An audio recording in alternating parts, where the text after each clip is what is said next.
Let's be real. One of the biggest lies ever sold to people, especially black people in America, is that if you wait long enough, someone will come fix it for you. A politician, a movement, a rich benefactor, a magical shift in the system. But here's the raw truth. No one is coming to save you, not because they don't care, but because they can't. No one can care about your life, your family, your bank account, your freedom more than you. And deep down, you already know this, you've seen it, you've felt it. Year after year, campaign after campaign, trend after trend. You're told change is coming. But what comes may be a speech, maybe a hashtag. But the day-to-day struggle, the rent, the debt, the job you hate, the business you never started, the skills you never learned, that doesn't change until you decide it does. See, the system was never built with you in mind. It was built to use you, distract you, and eventually discard you. Harsh, yeah, but this isn't about feeling good, it's about waking up. If you keep depending on people who don't even know your name to change your life, you'll be waiting your whole life. Let's look at history. Real power shifts didn't come because someone handed it out nicely. It came because individuals stood up and said, "Enough, I'll do it myself." They got tired of begging and built something instead. They didn't wait to be chosen, they chose themselves. You've got to stop thinking someone else will build your future. You've got to stop outsourcing your freedom. It's time to reclaim it, brick by brick, skill by skill, dollar by dollar. Let me ask you something. Who's responsible for your bank balance right now? Who's responsible for the food on your table, the roof over your head, the hours of your day? If your answer is anyone other than you, you've already lost. Because the minute you give away responsibility, you give away control, and without control, you're just a passenger, riding in a car you don't own, going down a road you didn't choose, at a speed someone else is setting. That's not life, that's survival, and survival is not enough. You weren't meant to survive, you were meant to build, but you can't build anything while you're waiting for someone else to hand you the tools. There's this fantasy we've been sold that one day the world will just get fair. That one day all the broken systems will suddenly start working in our favor. That's not how this works. The system only respects what it fears or needs. And right now, too many people are waiting to be seen as valuable instead of becoming valuable. Let me put it even plainer. They won't hand you equity. You have to take it, not through violence, not through rage, but through discipline, ownership, investment, and education, through building what they can't ignore. And here's the kicker, you already have what you need to start, maybe not everything, but enough. You've got the internet, you've got access to free knowledge, you've got your brain, you've got your story, you've got your pain. And pain is a powerful fuel if you use it right. Stop waiting for someone to come give you permission. Stop waiting for your conditions to be perfect. If the world isn't going to give you a ladder, then stack the bricks of your struggle and build your own staircase. And stop blaming. Blame is easy. Blame feels good for a minute because it lets you off the hook. But it doesn't fix your bank account. It doesn't protect your kids. It doesn't create passive income. And it sure doesn't build freedom. Only action does that. There are people out there who have come from worse. Broken homes, broken schools, no mentors, no money, and they still made something because they stopped waiting and started moving. You don't need someone to discover you. Discover yourself and don't get it twisted. This isn't about going it alone forever. It's about understanding that the first push has to come from you. Once you move, others may join. Once you act, people may help, but they only help people already helping themselves. You are not powerless. You are not doomed, but you are responsible for learning, responsible for unlearning, responsible for creating the life you say you want. And if that truth hits hard, good, because it means you're ready to stop living on hope alone and start building with strategy. Let's talk about ownership, not rented success, not borrowed confidence, not hand-me-down ideas, real ownership, the kind that makes people listen when you speak, pay when you build, and respect when you move. Because until you own something, you're just leasing your life from systems that profit off your dependence. You can't talk about freedom if you don't control your mind, your money, and your time. That's the triangle of power. If someone else owns any of those three, they own you. Whether you admit it or not, start with the mind. Your mind is the first piece of property you've got. And sadly, too many people have let others decorate it with fear, self-doubt, and hand-me-down thinking. They've got a rented mindset passed down from generations of survival, trauma, and limitation. That's not your fault, but it is your job to rewrite it. Owning your mind means learning how to think, not just what to think. It means questioning the script. Why do you believe what you believe about money, about success, about your worth? Were those beliefs taught by winners, or by people who gave up before they even tried? The mind is where your strategy begins. If your thinking's not yours, your life won't be either. You'll work hard and still end up broke, confused, and dependent. So protect your mind, feed it what builds you. Books, mentors, ideas that stretch you. Because nobody can take away what you know, and knowledge is leverage in every room you enter.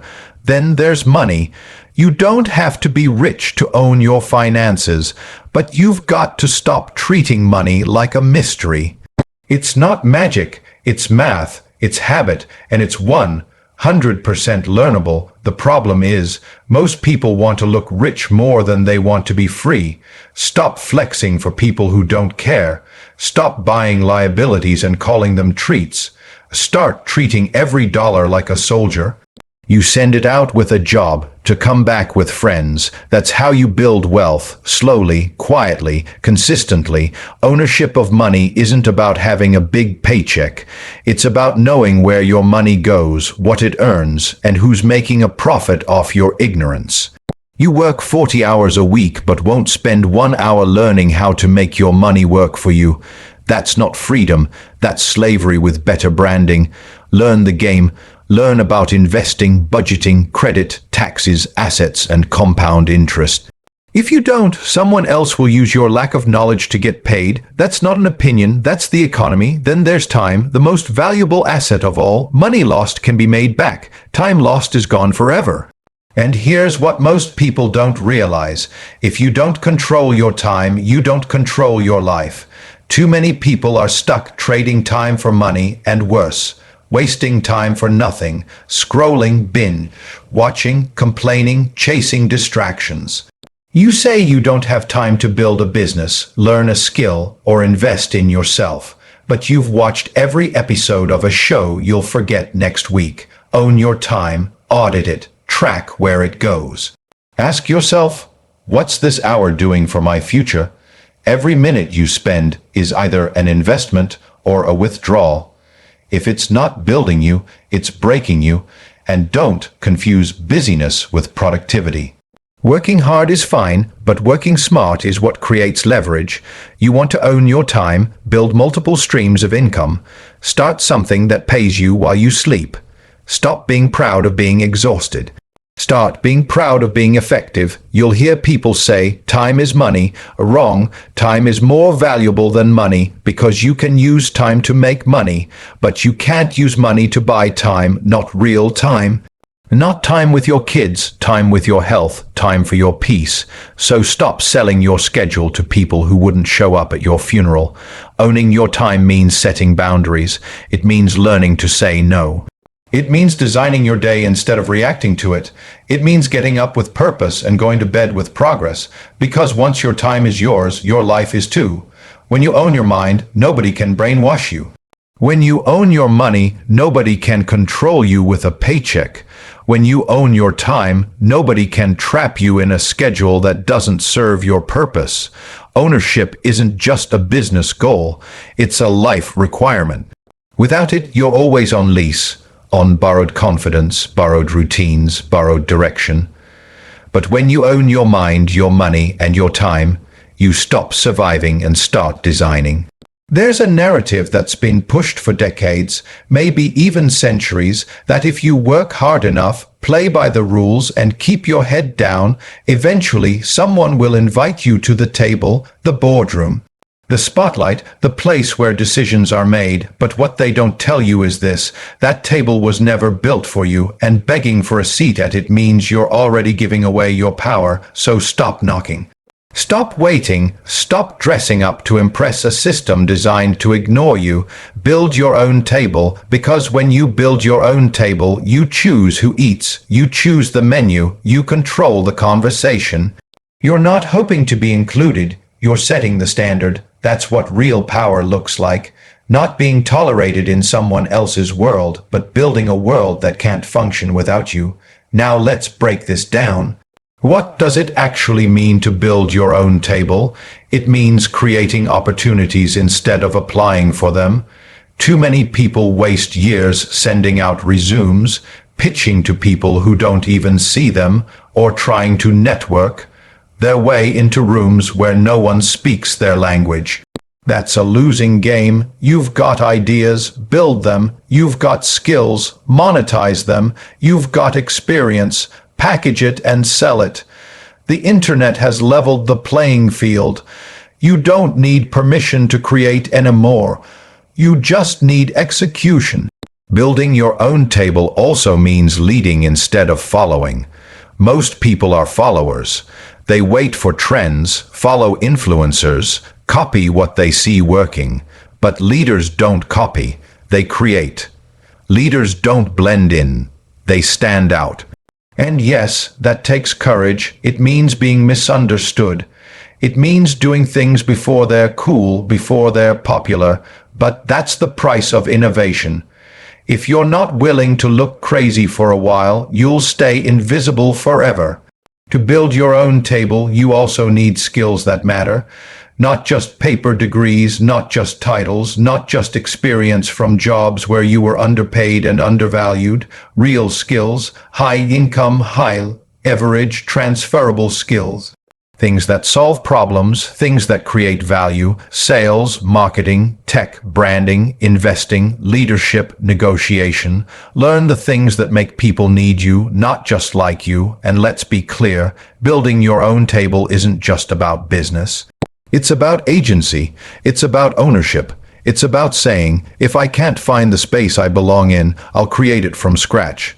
That applies to your career, your culture, your community, your legacy. It also means choosing your circle, because the people sitting at your table, they matter a lot. If you build something great but fill it with yes men, complainers, or cowards, it'll collapse. Build with people who think bigger than you. People who challenge you, people who bring solutions, not just opinions. And if that means building slowly, that's fine. Speed means nothing without direction. Most people get so obsessed with being accepted that they shrink to fit in. They water themselves down, they speak softer, dream smaller, move slower, all just to get a chance to be seen by people who never planned to value them. That's not inclusion, that's erasure. That's giving away your power inch by inch until there's nothing left to claim. You don't get real freedom by fitting in. You get it by building something of your own that makes others pay attention. And the funny part, once you do that, once you build something real, the same people who ignored you before will start knocking on your door. That's how the game works. You want influence, build your own platform. You want financial independence, build your own income streams. You want cultural impact, build your own narrative. Stop asking the world to hand it to you and start creating a world where you don't need their approval to thrive. Building your own table requires sacrifice. It means long nights. It means rejection. It means building while broke, while doubted, while misunderstood.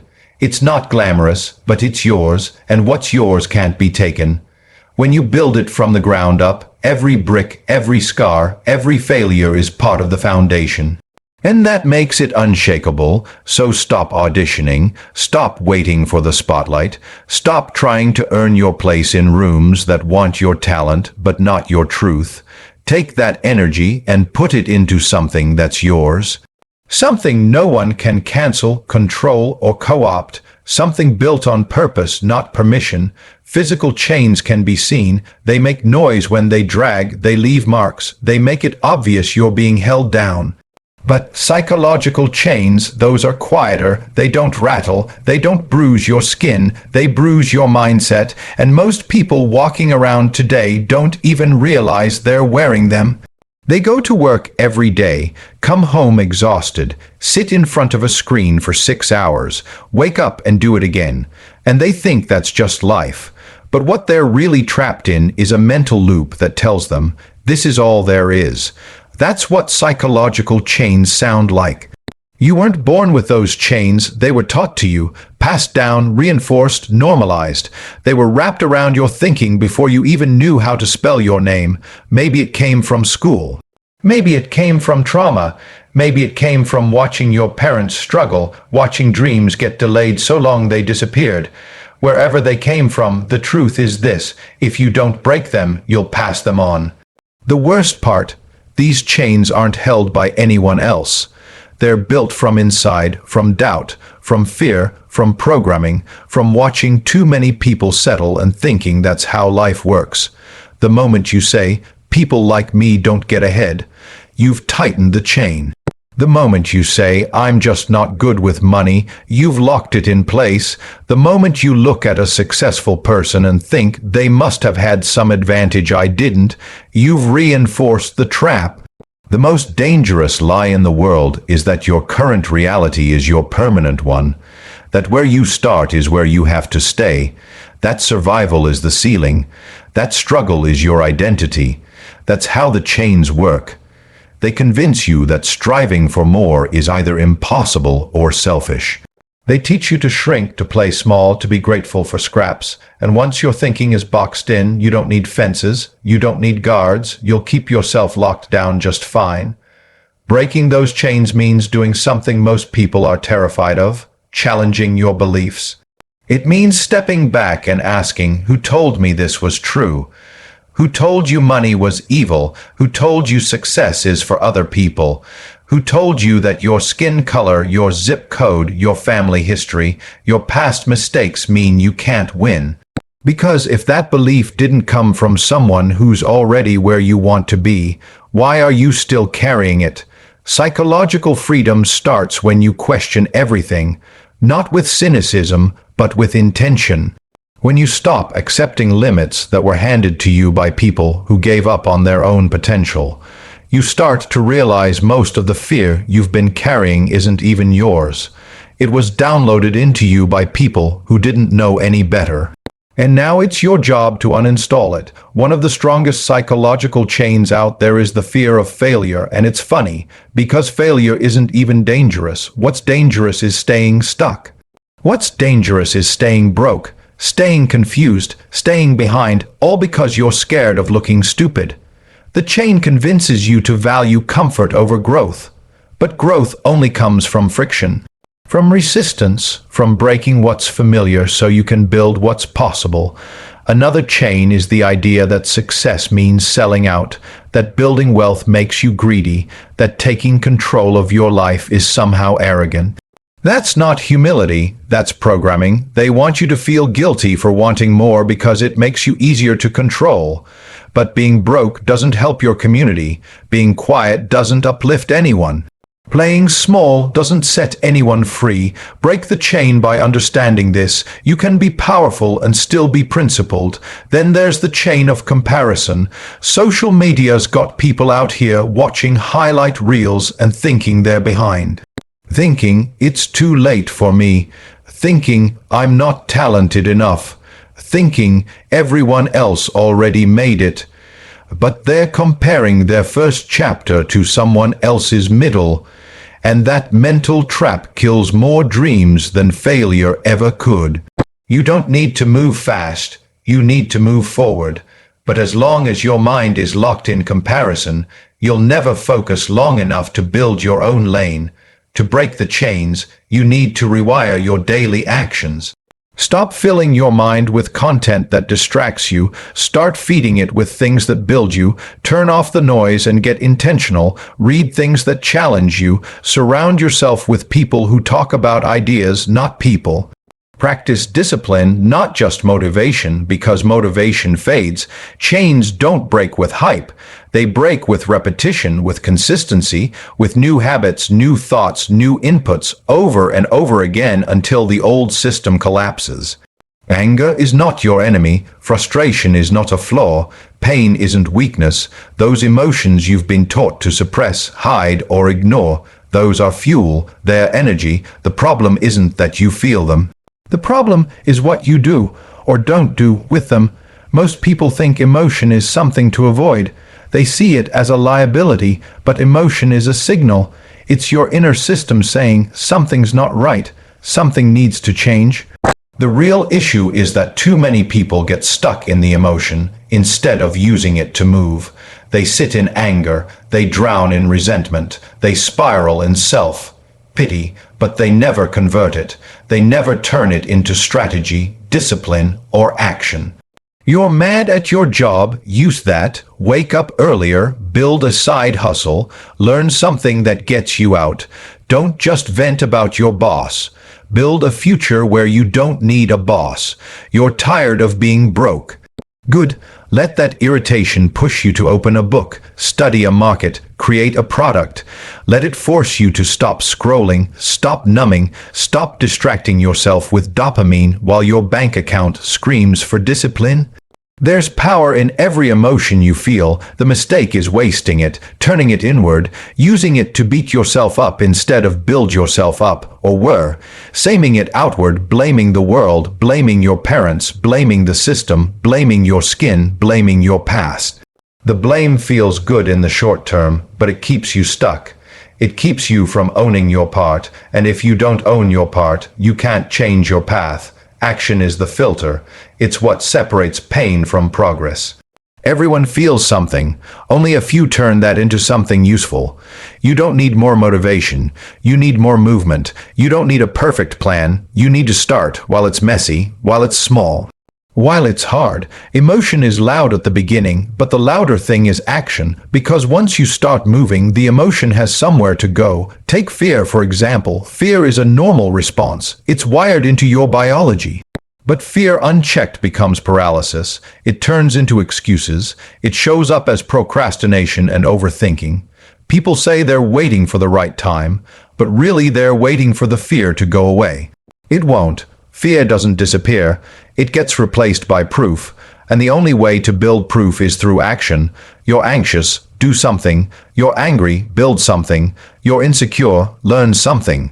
You're sad, create something. Emotions are meant to move you. Let them. Just don't let them drive. Feel them, understand them, then use them as fuel to take steps forward. Let them sharpen your focus, not blur your vision. And here's something people rarely talk about. There's such a thing as emotional laziness. Feeling things over and over without doing anything about them. Replaying the same story, telling the same complaints. Living in the same cycle, that's not depth, that's avoidance. Feeling something deeply isn't the same as changing it. Reflection is good, but only if it leads to action. Otherwise, it becomes emotional self-indulgence. Just sitting with your pain like it's an identity badge. You're not here to stay broken. You're not here to stay mad. You're not here to feel stuck and just accept it as normal. You're here to transform. That requires doing, that requires discipline, that requires using what you feel as fire, not a finish line. Look around. The people who win aren't the ones who never feel frustrated.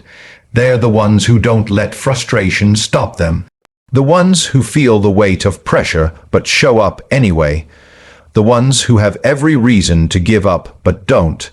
Not because they don't feel pain, but because they don't let pain become an excuse. Emotion can be a shortcut to clarity.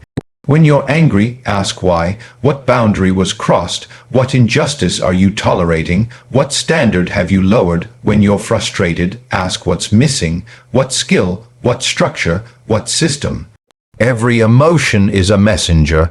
Don't shoot the messenger. Listen to it, then move. Action doesn't mean perfection.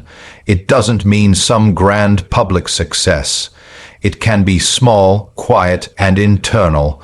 reading the book instead of watching the show, making the budget instead of ignoring your bank statement, sending the email, signing up for the class, getting up at 6 a.m. instead of hitting snooze again. Tiny actions add up, and the compound interest of discipline beats the emotional roller coaster every time. When you stop using emotions as a story and start using them as a signal, everything changes, because then you're not reacting, you're building, you're designing your next move, not drowning in your current mood. Everybody talks about wealth, everybody wants it, but almost nobody wants to do what it actually takes to build it, and not just get rich. Quick cash, not flashy temporary money, not clout-driven success, real generational wealth. The kind that lasts long after you're gone, the kind that changes your family tree, the kind your grandkids can feel. That kind of wealth doesn't come from luck. It doesn't come from shortcuts. It doesn't come from playing the lottery, chasing trends, or hoping something hits overnight. It comes from discipline, unsexy, consistent, repetitive, daily discipline, the kind most people quit on after a week.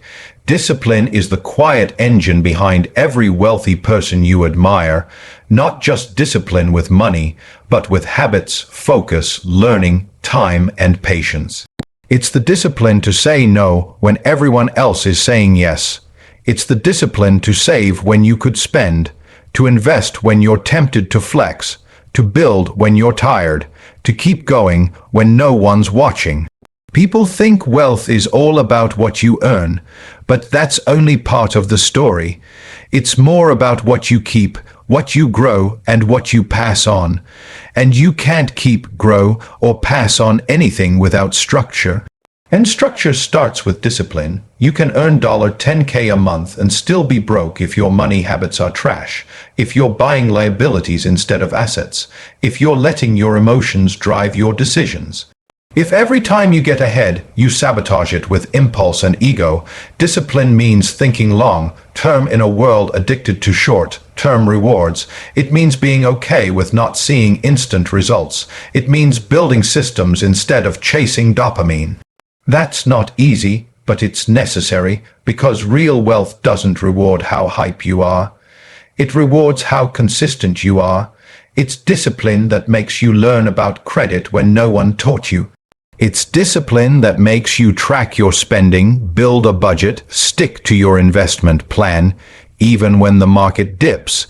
It's discipline that makes you prioritize ownership over entertainment. That's the part people don't show on Instagram. The hours of research, the years of sacrifice, the restraint it takes to build instead of consume. Most people fail not because they don't know what to do, but because they don't do it long enough. They start a plan, get bored, and abandon it. They get distracted. They compare themselves to others. They think if results don't show in 30 days, the process doesn't work. But the truth is, wealth is a slow cooker, not a microwave. You have to let the compound effect do its work. And the only way to do that is through discipline. And here's the thing. Discipline isn't about being perfect. It's not about being a robot. It's about having a standard, a line you don't cross, a mindset that says, even if I fall off, I get back on. Even if it's slow, I stay in motion. Even if I fail, I don't quit. That mindset is what builds wealth over time, not hype, not mood, not motivation, just consistent, repeatable effort. You want your kids to live differently, then live differently now. You want to break the generational curse. Then break the habits that keep it alive, because your discipline today is their freedom tomorrow. Your sacrifice becomes their opportunity. Your structure becomes their launchpad. And if that doesn't fire you up, you're not thinking big enough. Most people say, I want my family to be good. But their habits say, I only care about today. They say, I want to be rich. But they don't study money. They say, I want to leave a legacy, but they spend like the future doesn't exist. Talk is cheap, discipline is expensive, but it pays forever. You don't need a six-figure job to build wealth. You need six-figure decisions. You need to live below your means, buy what appreciates, and put your ego on mute. You need to understand the value of delayed gratification. Every dollar you don't blow today becomes a soldier for your future, and an army of disciplined dollars creates financial freedom that's bulletproof. Discipline is saying no to what feels good now, so you can say yes to what matters most later. It's passing on the vacation, so you can buy the investment. It's skipping the party, so you can build the brand. It's logging off for the weekend so you can plan the next 5 years. These aren't losses. These are long-term wins in disguise. Generational wealth isn't built in sprints. It's built in routines. It's built in months and years of focused, intentional action. It's built by people who care more about their last name than their latest flex. People who understand that true wealth isn't just about what you stack, it's about what you sustain and share without starting over every generation.